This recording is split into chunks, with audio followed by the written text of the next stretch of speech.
56 इंची सीना तो उस जनता का है जो इस महंगाई में, इस भ्रष्टाचार में, सब कुछ सहते हुए, झेलते हुए, इस नफरत के दौड़ में, जहां नफरत फैला फैला के कुर्सी पाई जाती है, वो जनता का ही सीना 56 इंची का है जो जिए जा रहे हैं। आप इतना भ्रमण करके आए हैं पिछले 1 सालों में जी। भारत में बेरोजगारी दिखा कहीं? एकदम दिखा, भ्रष्टाचार दिखा कहीं? एकदम भ्रष्टाचार, महंगाई दिखा महंगाई कहीं? दिखी, हाँ हाँ। लेकिन कहीं कुछ है ही नहीं। मीडिया तो कहीं कहती है कुछ है ही नहीं। केयर से जो वेंटिलेटर खरीदा गया, हाँ। वो वेंटिलेटर सारे किस क्वालिटी के थे? हाँ, इतना रिपोर्ट आया, हाँ। क्या कर लिया आपने? कौन करिएगा? क्या आपके पास चारा क्या है? वही तो मैं पूछ रहा आपके हूँ। पास है क्या? तो किसी ने ये नहीं सोचा था 2014 से पहले कि भारत के लोकतंत्र को ऐसे भी चलाया जा सकता है जो लोकतंत्र दिखेगा बस, लेकिन वो लोकतंत्र होगा नहीं। और ये लोकतंत्र होगा नहीं, मैं नहीं कह रहा हूं, ये अलग अलग जनता के पैसे से 6-6 गाड़ी जगह जो घूम हाँ, रहा है, हाँ। वो निकलने को राजी नहीं। हाँ। लेकिन जो विपक्ष को जनता ने बाहर उठा के फेंक दिया है, हाँ। वो जनता सेवा करने के लिए निकल तो जाए। यही तो अंतर है क्या अंतर कि क्या? सरकार और हम में हाँ। जो विपक्ष हैं, जो राजनेता हैं। सरकारी नौकरी करेगा, वो क्या कर लेगा बेचारा? सरकारी जिसको नौकरी, हाँ। आप आईएएस का नाम सुने होंगे ना, कई आईएएस के, हाँ। कि रोज महीना में 12 बार ट्रांसफर होता है। हाँ। नौकरी करने ऐसे चले हैं कितने लोग देश हैं? के। ऐसे बहुत- कितने लोग हैं? अगर एक भी रहेंगे सर, तो देश को बदल देंगे। कितने लोग थे, गांधी जी थे ना जो अंग्रेजों को भगा दिए, जेपी थे ना जो कि कांग्रेस के भगा दिए। आज क्या मोदी कोई जड़ अच्छी गाछ जन्म लिया है? इनको भी भागना पड़ेगा। यह सृष्टि का नियम है सर। है क्या? अभी जैसे साउथ में जाइए, बिहार में जाइए, जैसे बोलते हैं ना हर जगह पैसा लेती है। हम ग्राम पंचायत जो उधर सरपंच होते हैं, प्रधान होते हैं, उनसे पूछा कैसे हमने इतना खर्चा किया, हमने इतना, हमकी कौन लेता है पैसा? कैसे ये लोग देता है? दारू ताड़ी, मुर्गा मुर्गी, फलना। और साउथ में तो टीवी देते हैं लोग, वहाँ तो सुखी संपन्न राज्य है, फ्रिज देते हैं, मोटरसाइकिल देते हैं। आपको जो अभी लोकतंत्र नजर नहीं आ रहा है, वो लोकतंत्र अगर बेईमान लोकतंत्र भी हो तो सबके लिए बेईमान हो। मैं बात कर रहा हूं पार्टी फंड में चंदे की, क्योंकि बिना पैसे का कुछ होता नहीं है आज के वक्त में। आज के वक्त में करीब करीब 10,000 करोड़ रुपए के जो इलेक्ट्रल बॉन्ड लाए गए थे, उसका जो चंदा आया वो एक ही पार्टी को मिल रहा है। बाकी पार्टियों के पास पैसे नहीं है कि ताकि वो चुनाव लड़ सके। कैसे बीएससी किए हुए हैं, उनकी रोजगार नौकरी, तो कहे कि 12 लाख रुपया मांगा अथी में, टीचर में। दोस्तों नमस्कार, अद्भुत भारत है हमारा। ये जो हमारे शख्स हमारे साथ खड़े हैं, करीब करीब 16,000 किलोमीटर की यात्रा, 339 दिनों का सफ़र आज तक, और कम से करीब करीब 25 राज्यों का सफ़र और 5 यूनियन टेरिटरी, उस राज्य की यात्रा कर चुके हैं। और ये आते हैं बिहार से, एक ऐतिहासिक राज्य भारत का, जहां बिहार से आप आए हैं। आखिर इनका जो नारा है बड़ा शानदार लिखा है कि व्यवस्था में हो परिवर्तन। मैं इनसे सवाल पूछूं उससे पहले चंद बातें कि व्यवस्था में परिवर्तन होगा कैसे। कोशिश बहुत सारे लोग कर रहे हैं, क्या परिवर्तन चाहिए व्यवस्था में। इनकी 15 सूत्री मांगे हैं, काफ़ी सारे मांगे जायज हैं, जो काफ़ी लंबे समय से होना चाहिए था, नहीं हो पा रहा है। लेकिन उसको करेगा कौन? और जिससे करने की उम्मीद आप करते हैं और जिसको चुनते हैं, वो जब कुर्सी पे चला जाता है तो वो फिर कुर्सी का होके रह जाता है। क्या व्यवस्था परिवर्तन चाहिए, मुझे बताइए पहले आप। व्यवस्था परिवर्तन में तो भिन्न भिन्न तरह की बातें आएगी सर, उतना डिटेल्स है ना, शॉर्ट में हम बता शॉर्ट में देना बताइए, चाहते शॉर्ट में हैं। बताइए। मेरी मांगे, पहला नंबर तो 26 जनवरी 2022 को पटना से चले सर। 26 राज्यों का हमने पदयात्रा किया। और इसके पहले मैं प्रधानमंत्री चंद्रशेखर जी के साथ भी पदयात्रा कर चुके हैं, कर्पूरी जी के साथ, या बिहार में जितनी भी अन्य यात्राएं पदयात्राएं हुई इसमें शामिल थे। निर्मला देश पांडे जी के साथ, जेपी मूवमेंट में भी अग्रणी भूमिका हम लोग निभाए थे उस समय सर। और उन्हीं लोगों से प्रेरित होकर मैंने संकल्प लिया। हम 1980 में ही कर्पूरी जी को कहा था कि हम भारत पदयात्रा, तू कहीं थे कि कुछ बातें बोली जो बोलने का नहीं। सर वो मैं सब समझ गया, हाँ, मैं थोड़ा सा शॉर्ट में yes, पॉइंट पे तो रहूंगा। हम नहीं, मेरी एक सवाल है। पदयात्रा से, एक गांधी जी ने पदयात्रा करी जिससे देश को आज़ादी मिली, जी सर। एक पदयात्रा आपने करी है, जी सर। और एक पदयात्रा देश में राहुल गांधी कर रहे हैं, जी सर। वो भी परिवर्तन की बात कर रहे हैं। इस देश में परिवर्तन कैसे आएगा कि जो व्यवस्था हमारे आज़ादी के बाद से सबसे बड़ी, अगर हम बात करें राजनीतिक पार्टियों के चंदे की, वो बहुत जरूरी है बात करना। जी जी जी। आपको जो अभी लोकतंत्र नजर नहीं आ रहा है, वो लोकतंत्र अगर बेईमान लोकतंत्र भी हो तो सबके लिए बेईमान हो। जी। मैं बात कर रहा हूं पार्टी फंड में चंदे की, क्योंकि बिना पैसे का कुछ होता नहीं है आज के वक्त में। आज के वक्त में करीब करीब 10,000 करोड़ रुपए के जो इलेक्ट्रल बॉन्ड लाए गए थे, उसका जो चंदा आया वो एक ही पार्टी को मिल रहा है। बाकी पार्टियों के पास पैसे नहीं है कि ताकि वो चुनाव लड़ सके। कॉरपोरेट जिस तरह से राजनीति पे हावी है आज के वक्त में, ये बात आज की है, 2014 के बाद से हुई है वो नहीं है, ये 2014 के पहले भी चल रही थी। पहले पर्दे में थी, अब बेशर्मी का पर्दा लांग करके सब कुछ सामने है जनता के कि कैसे चल रहा है सब कुछ। तो किसी ने ये नहीं सोचा था 2014 से पहले कि भारत के लोकतंत्र को ऐसे भी चलाया जा सकता है जो लोकतंत्र दिखेगा बस, लेकिन वो लोकतंत्र होगा नहीं। और ये लोकतंत्र होगा नहीं मैं नहीं कह रहा हूं, ये अलग अलग जो डेमोक्रेटिक इंडेक्स हैं जो बताते हैं कि किसी देश का लोकतंत्र कितना अच्छा है कितना बुरा है, उसमें तो हम इलेक्टोरल ऑटोक्रेसी में आ गए हैं।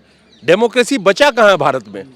आप कहेंगे सवाल क्या है? सवाल यह है कि जिस व्यवस्था परिवर्तन की आप बात कर रहे हैं उसमें एक ही पार्टी सब कुछ हड़प के बैठ जाए, और उसको कहते हैं लेवल फील्ड प्लेइंग, यानी कि एक समान एक तरह का फील्ड हो जिसमें सब खेल सके। तो जिसमें बाकी राजनीतिक पार्टियों को हाशिए पे धकेल दिया गया है, चाहे पैसा हो, पावर हो, डराना हो, धमकाना हो, उसमें जिंदा लोकतंत्र नजर कहां से आएगा आपको? उससे बड़ा व्यवस्था परिवर्तन क्या चाहिए अभी?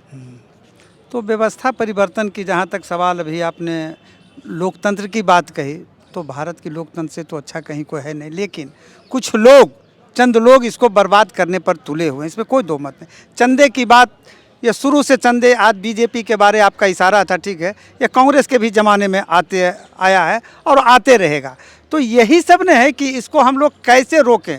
ये क्राइम, जुर्म, अपराध है, या लोकतंत्र ने जुर्म, अपराध, क्राइम कहें तो इसमें कोई गुनाह नहीं है। आप 16,000 किलोमीटर की यात्रा कर गया है, ऑलमोस्ट आप अंतिम पड़ाव की तरफ दिल्ली पहुंच चुके हैं जी। और यहाँ से करीब करीब 1100 किलोमीटर की यात्रा आपकी पटना या अपने गृह राज्य की पड़ी है। हाँ जी। मात्र 1100-1200 किलोमीटर की यात्रा बची है।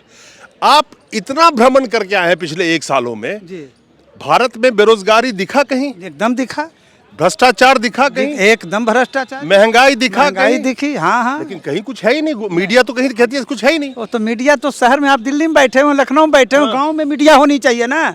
गांव जाना चाहिए, उन राजनेताओं को गांव जाना चाहिए। जितना लंबी लंबी बातें ये अखबार और किताब और टीवी में बैठ के आप शहर से, अभी माफ़ कीजिएगा, अगर कोई टाउन है तो वहाँ लिखता है ग्रामीण एसपी, वो बैठता कहाँ है? तो शहर में। उसको ग्रामीण एसपी मीन्स गाँव में जाना चाहिए ना, ग्रामीण। तो यही तो बहुत तरह की बात है। नहीं, मैं आपका अनुभव जानना चाहता हूँ कि आप 16,000 किलोमीटर की यात्रा के दरमियान भारत में आपको लगा कि महंगाई पे कब्जा होना, कंट्रोल होना चाहिए, बेरोजगारी बहुत है, युवा परेशान है, ऐसा कुछ दिखा या नहीं दिखा? हाँ, दिखा, बिल्कुल आंखों से दिखा। हाँ, ये कोई कहने की बात नहीं, सुनने की बात नहीं। हम वहाँ के लोगों की बात को सुनने गए थे, हम सुनाने नहीं गए थे। सुना आपने? हाँ, नेता जो है वह सुनाते हैं, राजनेता सुनाते हैं अपनी बातों को। अभी रहेंगे कर्नाटका का, बात बोलने जाएंगे झारखंड में, जो उनको कोई जानकारी नहीं कि झारखंड में क्या है।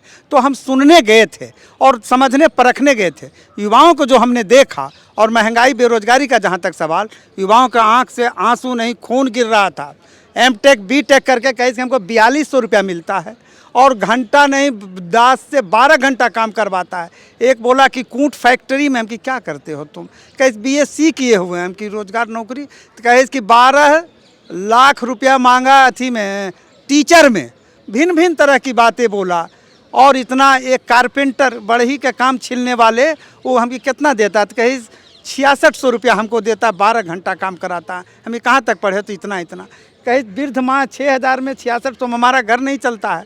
वृद्ध माँ हम की, तो हम कहीं इनको क्यों नहीं दिखाते हैं? कहीं से अस्पताल बहुत दूरी है, अस्पताल तक ले जाने का हमारे पास पैसा, रोने लगा। हम कहीं कुछ पैसा तो नहीं सर, अस्पताल दूरी, दवा कहाँ से हम लावेंगे? माँ को मरने के लिए, ये कहानी था उड़ीसा तरफ, कहीं हम आदिवासी इलाका गए थे या कहीं जहाँ भी जाते हैं, तो महंगाई चरम सीमा पर है, बेरोजगारी चरम सीमा पर। लेकिन सरकार को इससे क्या ताल्लुकात है? नहीं, सरकार को ताल्लुकात ना हो समझ में आती है। लेकिन मुझे ये बताइए कि आखिर मौजूदा वक्त में मौजूदा सरकार की हर नीतियां फेल है। ठीक है, लोग जानते हैं इस चीज को, झेल भी रहे। आखिर फिर मोदी जी चुनाव जीत जाते हैं, सब कुछ कहते हैं कि एकदम बिल्कुल हरा भरा है। कैसे चुनाव जीत जाते? लोग ही तो वोट देते होंगे ना। लोग वोट देते हैं, लेकिन जैसे वो मैनेजमेंट पढ़ाई होती है ना, तो मैनेजमेंट किए हुए हैं। और जहाँ तक जीतते कैसे हैं, विपक्ष की कोई भूमिका है क्या देश में? विपक्ष नाम के कोई चीज़ है क्या? जब तक ऐसे लोग तितिर बितिर रहेंगे, मोदी जी कामयाब रहेंगे। कि टोटल को प्रधानमंत्री देश का बनना भी 10 आदमी 12 नहीं, आपने बड़ी अच्छी एक बात बोली है, विपक्ष है नहीं देश है में। नहीं, देश में नहीं, राज्य में भी नहीं है, राज्य में भी नहीं है, विपक्ष की कोई भूमिका ही नहीं है। अब देखिए जो सबसे बड़ा खेल है, गोदी मीडिया खरीदने का, ये सबसे बड़ा फायदा हुआ है मोदी जी को। विपक्ष गायब है कह रहे हैं ये, हकीकत ये है कि विपक्ष कहीं गायब नहीं है, वहीं का वहीं है। बेशक विपक्ष को किसी राज्य में हो चाहे लोकसभा में हो कम सीटें मिली, वो अलग बात है, विपक्ष गायब नहीं है। विपक्ष को जनता के नजरों के सामने से गायब किया गया है, और जिसका परसेप्शन, जिसका नतीजा ये है कि जैसे ये भारत घूम के आए हैं, ये कह रहे हैं कि विपक्ष गायब है, जबकि हकीकत में विपक्ष गायब नहीं है। इसके तह में जाएंगे तो सबसे बड़ा व्यवस्था परिवर्तन इस चीज में करनी है, जहां पे इस देश के लोकतंत्र को बचाने के लिए बराबर का फिर लेवल फील्ड हो खेलने के लिए। आज जिसकी सरकार है उसने अगर मीडिया को कब्जा कर लिया है और उस मीडिया के कैमरे से विपक्ष को गायब कर दिया गया है। इस देश में कई आंदोलन हुए, अन्ना आंदोलन में मीडिया उसी रामलीला ग्राउंड में बैठ करके 24 घंटे कैमरे लेके दिखाती थी। सच्चाई है, फैक्ट है। वो आंदोलन क्या था, किसका था, अभी उस पर चर्चा नहीं करूंगा। लेकिन इसी देश में आप देखिए हजारों की तादाद में लोग आते हैं, किस बहुत बड़े बड़े आंदोलन हो रहे हैं अभी भी, लेकिन उसको कैमरे से गायब कर दिया जाता है, जिसका खामियाजा ये है और जिसका फायदा ये है सरकारी लोगों को, आज के वक्त जिसकी सरकार है उसको, कि जनता के नजर में आ रहा है कि विपक्ष नाकारा हो गई है। हकीकत ये है कि इस लोकतंत्र में जो विपक्ष का निर्माण हुआ था, उसका काम था कि अगर किसी की भी सरकार हो, जब वो सरकार में बैठे तो एक तरफ विपक्ष बैठे, ताकि किसी तरह की तानाशाही वो सरकार ना कर सके। इसकी व्यवस्था की वजह से ही विपक्ष बिठाई गई थी। खैर, तो लोगों का ये कहना है कि विपक्ष गायब है। मैंने आपकी बात सुनी, समझी। लोगों को कहना ना, सच्चाई है कि विपक्ष गायब है। नहीं, सच्चाई तो कुछ और है जो मैं आपके सामने बयान कर जानते हैं। रहा था। आपका जो कहने का वो दूसरा लाइन है सर। हम जो धरातल पर देखा, अब जैसे विपक्ष के क्या काम है, अब जैसे इतना कोरोना हुआ, मान के चलिए सरकार क्या की नहीं की, बुरा नहीं मानिएगा, नहीं, काहे बुरा सरकारी उपचार नाम के तो कुछ हुए नहीं, न उपचार हुआ न इसका सुई दवाई निकला। नहीं, आपने कहा सरकार की तरफ से तो कुछ हुआ नहीं, तो विपक्ष के हाथ में क्या था जो वो लोगों में बांटता फिरता, ये विपक्ष बताइए। के हाथ में क्या था, वो जन सेवा करता, सेवा भाव से जाता बीमारियों के पास। वह कुछ नहीं देता, उसको नहीं कुछ चाहिए, धन दौलत आपसे नहीं मांग रहे, सहानुभूति चाहिए उसको, आपका सहयोग चाहिए। जनता के पैसे से 6 गाड़ी जगह जो घूम रहा है, वो निकलने को राजी नहीं।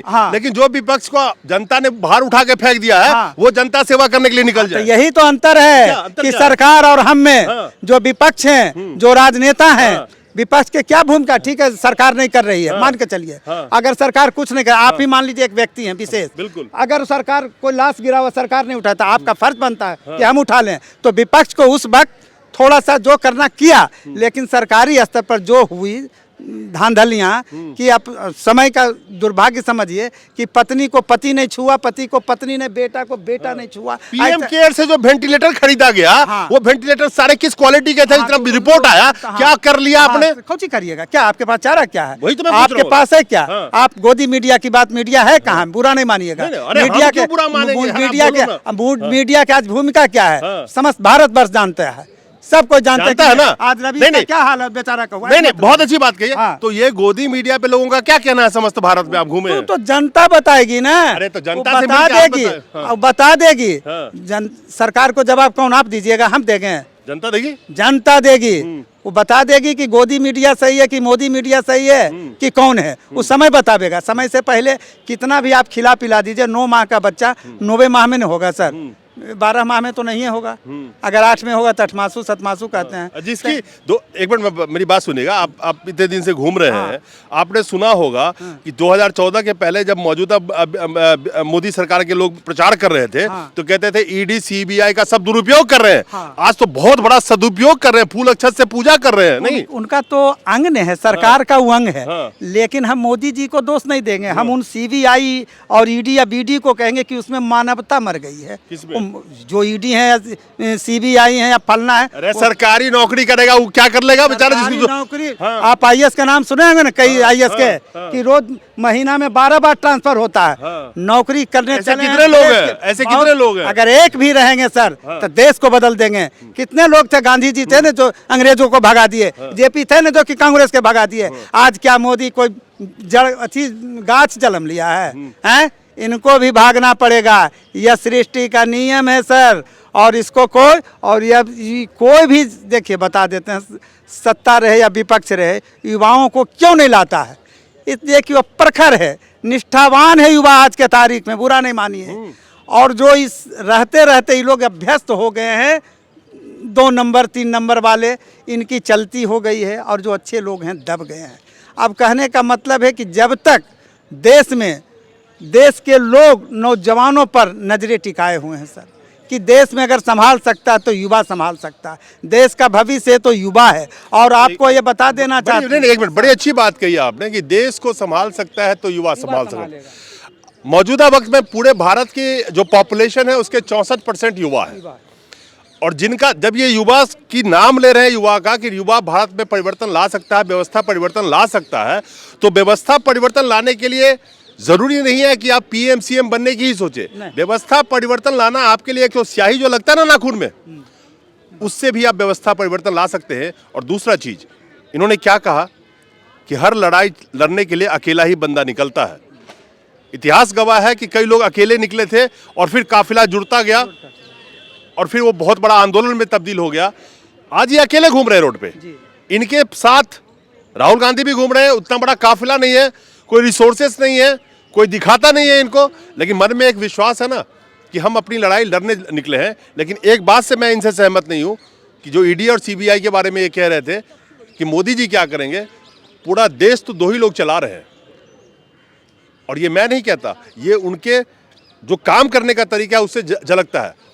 पहले के एमपी एमएलए का नाम बच्चा बच्चा जानता था, आज उन एमपी एमएलए के क्या हालात हैं। और उस मिनिस्टर का, शिक्षा मंत्री का नाम बच्चा से पूछ दिए तो नहीं पता चलेगा, क्योंकि मोदी जी कहते हैं ना कि आपका एक एक वोट आप मुझे दे रहे हैं, कैंडिडेट कौन है ये मत देखिए। ये अमेरिकन सिस्टम है, ये अमेरिकन सिस्टम है। लेकिन यहाँ पे जो टॉप पावर लेवल, सबसे बड़ी टॉप पावर है, जो सेंटर्ड पावर है, वो पीएम के पास होता है। प्रेसिडेंट के पास क्या चीजें हैं वो उस पर मैं नहीं जाना चाहता अभी, लेकिन टॉप पावर जो सिंगल पर्सन है वो पीएम होता है भारत का। लेकिन ये नज़ारा कभी नहीं देखने को मिला था कि एमपी एमएलए के अपने ही क्षेत्र में लोग नहीं पहचानते हैं। शिक्षा मंत्री कौन है, पर्यावरण मंत्री कौन है, आपके कल्चरल मिनिस्टर कौन है, किसी से पूछ लिए नाम पता नहीं होगा। पहचान इतनी सी रह गई है। खैर, आप अच्छा काम कर रहे हैं, मेरी शुभकामनाएं हैं। लेकिन व्यवस्था परिवर्तन में सबसे बड़ा परिवर्तन है कि एक ऐसा मैदान हो जिसमें सबके लिए खेलने का बराबर मौका हो। जब तक वो नहीं आएगा तब तक कोई व्यवस्था परिवर्तन नहीं होगा। यही तो लाना है सर, यही तो लाना है। और यह लाएगा कौन? हम लोग जैसे आदमी थोड़े। हम लोग देखिए, बुजुर्गों का होश, नौजवानों का जोश, तो 80% जो हमने डिमांड किया है, 80% युवा और 20% फीमेल और मेल, जो होश और जोश, तब दुनिया चलती है। अगर जैसे हम बूढ़ा हैं, अभी हमको कहिएगा एक पत्थर उठाने के लिए तो हमसे नहीं उठेगा। जवान लड़का उसको कहेंगे जरा उठा दो, इसलिए कि हम होश से काम ले रहे हैं। 2 आदमी पकड़ के आई जोश में रहेगा, उठा देगा। तो होश और जोश, तब चलेगी सरकार। नहीं, मैं आपको बूढ़ा नहीं, उस नौजवान से लाख गुना अच्छा मानता हूं जो जज्बे से, जिस जज्बे से आप चल रहे हैं और अपने भारत के लिए व्यवस्था परिवर्तन करना चाहते हैं। मैं सराहना करता हूं आपकी सब चीज़ों का, लेकिन व्यवस्था का परिवर्तन लाने के लिए इस देश में जनता को जागना पड़ेगा, ये बहुत ज़रूरी है। वही नोटबंदी है जिस पे सवाल कर रहे हैं, जिस पे कोर्ट में भी फैसला आना बाकी है, 2 या 3 जनवरी को आना है। जवाब नहीं है सरकार के पास, लेकिन उसी जनता को गुमराह किया जाता था कि वो बहुत बड़ा देशभक्ति है, नोटबंदी के लाइन में लगना बहुत बड़ा देशभक्ति है, लगे रहो, देखो सब कुछ बदल जाएगा। काला धन, भ्रष्टाचार, काला धन बढ़ गया, भ्रष्टाचार बढ़ गया, ये सारे आंकड़े रिपोर्ट कह रहे हैं। लेकिन वो नोटबंदी की गई थी ताकि जो मौजूदा राजनीतिक पार्टी जिसकी सरकार है यानी कि बीजेपी, उससे उसको फायदा पहुंचे और तमाम उसके जो समकक्ष की पार्टियां थी उसके कमर टूट जाए, वो खड़ी होने लायक नहीं बचे। और उसी का नतीजा है कि लोगों में ये नजर आता है कि विपक्ष तो है ही नहीं, क्योंकि उनके पास फंडिंग है नहीं, क्योंकि हर चीज़ करने के लिए पैसा चाहिए। और एक एक एमपी या एमएलए के चुनाव में, जहां एमएलए के चुनाव में 22 लाख 25 लाख की लिमिट हो, वहां पे 100-100 करोड़ रुपए खर्च होते हैं एक एक सीट पे। कौन पैसा देगा और कहां से आम आदमी एक चुनाव लड़ेगा? एमपी के सीट पे 500-500 रुपये करोड़ खर्च हो अनऑफिशियली, आखिर वो चुनाव लड़ेगा कैसे? और जो राजनीतिक पार्टियां फंड के बदौलत जिंदा रहती है, तो सच है, तय है, तो उसको जो चंदा देगा उस पे ईडी, सीबीआई, इनकम टैक्स सबका छापे पड़ेंगे और मुझे तुम देते जाओ। और आखिरी बात, ऐसा बड़ा गेम बनाया गया है इस देश में कि कॉरपोरेट को जो भारत की संपदा दी जा रही है, जो खर्चा चुनाव का एक नंबर में दिखता है आपको, लेकिन पीछे से कौन पैसा पंप कर रहा है और कहां से आ रहा है कि आज फलाने राज्य में चुनाव है, इतने 1000 करोड़ रुपए लगा देना मेरे तरफ से। शायद पर्दे के पीछे ये गेम ये भी चल रही है। तो व्यवस्था परिवर्तन होगा कहां से? क्या अभी देखिए ना, एक प्रधानमंत्री के एक दिन का खर्च 1.5 करोड़ से लगभग खर्च है। बाहर जाते हैं 2.5-3 करोड़। ये किसका पैसा? जनता के। अभी चुनाव प्रचार में जाते हैं सर, पार्टी के और पैसा जनता के। कितना दिन तक मूर्ख बनावे कोई नहीं। ये सब का हम बड़ा विरोध करते हैं। और जनता के सवाल जहाँ तक कहते हैं, जनता में भी कमी है हम लोगों में, है क्या? अभी जैसे साउथ में जाइए, बिहार में जाइए, जैसे बोलते हैं ना, हर जगह पैसा लेती है। हम ग्राम पंचायत जो उधर सरपंच होते हैं, प्रधान होते हैं, उनसे पूछा कैसे हमने इतना खर्चा किया, हमने इतना, हमकी कौन लेता है पैसा? कैसे ये लोग देता है? दारू ताड़ी, मुर्गा मुर्गी, फलना। और साउथ में तो टीवी देते हैं लोग, वहाँ तो सुखी संपन्न राज्य है, फ्रिज देते हैं, मोटरसाइकिल देते हैं। अब बोलिए लोकतंत्र, भारत की लोकतंत्र के लोग लोकतंत्र समझते थे। एक तो बिगाड़ रहे हैं, और जो यहाँ हमारे बैठ के लोकतंत्र की अगर डिफिनेशन, परिभाषा कोई समझावे तो सीखे भारत से आके। और हम कुछ नहीं कहेंगे, लेकिन इतना विश्वास के साथ ज़रूर मैं कहूँगा कि एक दिन न एक दिन, बहुत चंद दिनों में भारत में युवा शासक बनेगा, याचक नहीं बनेगा। और उसी दिन, उसी समय से देश का तकदीर और तस्वीर बदल जाएगा। और ऐसे लोगों को जो दूसरे को मार्गदर्शन कहते हैं कि मार्गदर्शन बनिए, ये लोग भी मार्गदर्शन के रूप में क्यू में खड़े रहेंगे सर। और युवा से मैं अपील करना चाहता हूँ कि इसमें अग्रणी भूमिका निभाएं। और देश वाले लोग जितने हैं देश के, आपके सरसरी निगाहों से देख रहे हैं कि युवा एक दिन भारत का शासक बनेगा। हमें पूर्ण विश्वास है। और यह मैं कोई कथनी करनी मंत्र नहीं, और बहुत चंद दिनों में यह बैठेगा लोग कुर्सी पर। स्वतंत्र बचे हम, आप आंशिक स्वतंत्र रह गए। डेमोक्रेसी ने इलेक्ट्रल ऑटोक्रेसी में जी रहे हैं। इलेक्ट्रल ऑटोक्रेसी का मतलब होता है कि चुनाव जीतने के लिए सारे तंत्र का इस्तेमाल करना और किसी भी शाम दाम दंड भेद लगा के उस चुनाव को जीतना है। जनता से के जन कल्याण का मुद्दा बचा ही नहीं है। अगर बचा होता तो 8 साल में मोदी जी एक प्रेस कॉन्फ्रेंस करके जनता का एक सवाल का जवाब दे देते। सोचिएगा, 56 इंची सीना तो उस जनता का है जो इस महंगाई में, इस भ्रष्टाचार में, सब कुछ सहते हुए, झेलते हुए, इस नफरत के दौड़ में, जहां नफरत फैला फैला के कुर्सी पाई जाती है, वो जनता का ही सीना 56 इंची का है जो जिए जा रही है। नमस्कार।